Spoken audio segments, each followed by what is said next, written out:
Това видео е озаглавено висока певческа позиция, ще говоря също и за артикулация. Рете на следващия анекдот. Веднъж един млад, но вече главозамаял се певец доверил на Карузо, известен певец.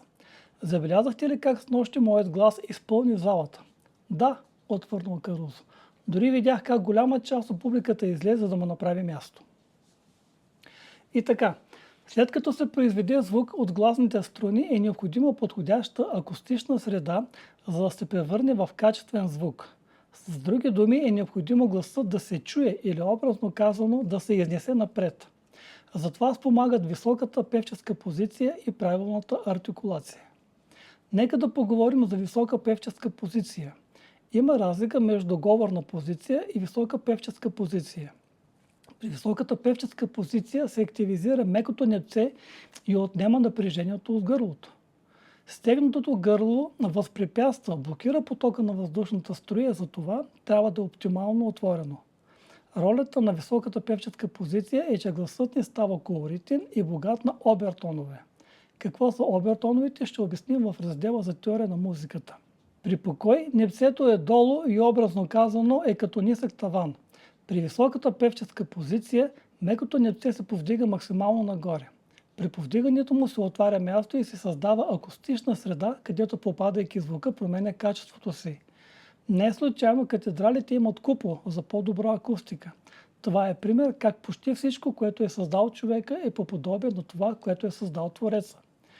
В създадения купол въздухът има къде да се завихри, озвучи, придобие своите обертонове, като така звукът се обогатява. Не винаги е необходимо широко отваряне на устата. Разширяване има, но то е вътрешно в областта на непцето. Разликата на звука с и без отворен купол може да видите в следния пример.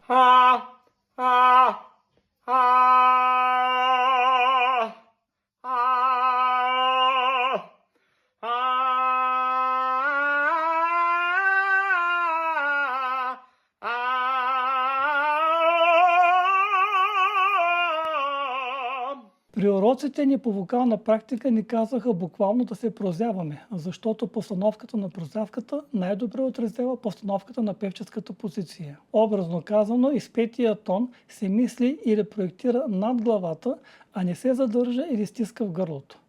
Не случайно една от основните грешки при психологията на пеенето е да си мислим, че за да изпеем висок тон, трябва да си вдигнем главата нагоре, а при изпяване на нисък тон надолу.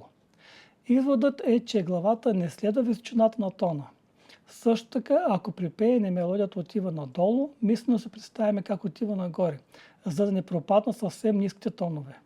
Заключението е, че тона се проектира мисловно. Нека сега разгледаме какво са резонаторите и каква е тяхната роля. Чрез резонаторите създаденият звук се усилва и допълнително обогатява. Съществуват следните резонатори.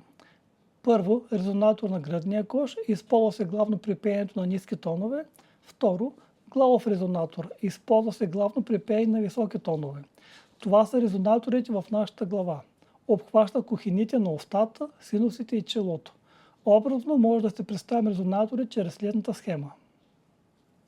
Така, споменахме за висока певческа позиция, т.е. когато говорим, имаме една позиция на гърлото, когато пеем, вече се получава висока певческа позиция. Какво означава това? Накратко, поели сме въздух, дали сме опората долу в диафрагмата и за да може да премине този въздух през гласните струни, свободно, казахме без напрежение горе, и когато този звук той се образува в гласните струни, той трябва да се обогати. За да се обогати, правим именно тази позиция, която най-образно казано е като една прозявка. Т.е. когато се прозее, всичко се отваря. Непцето отива нагоре, става като купол и този звук, който се произвел, го пращаме в това непце.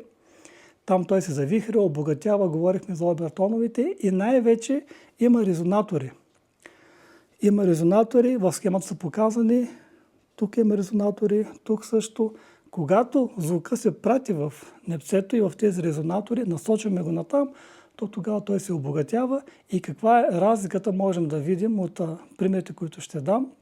Един обикновен звук и един звук, когато вече сме направили тази певческа позиция, качеството на звука се променя значително. Да обобщим.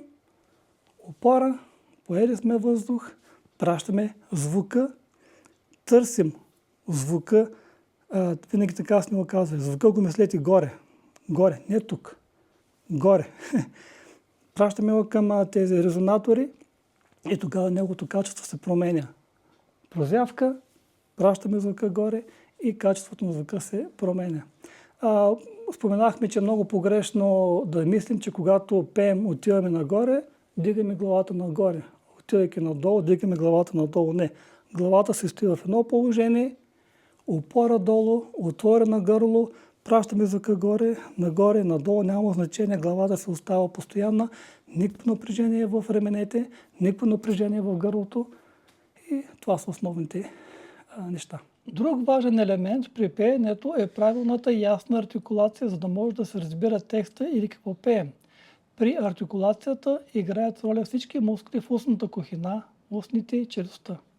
Упражнения за артикулация ще бъдат показани в раздела за разпяване. Завършваме това видео със следния анекдот. Попитали известен диригент: защо наречете този хор смесен? Та тук са само мъже. Диригентът отговорил: да, но едните могат да пеят, а другите не.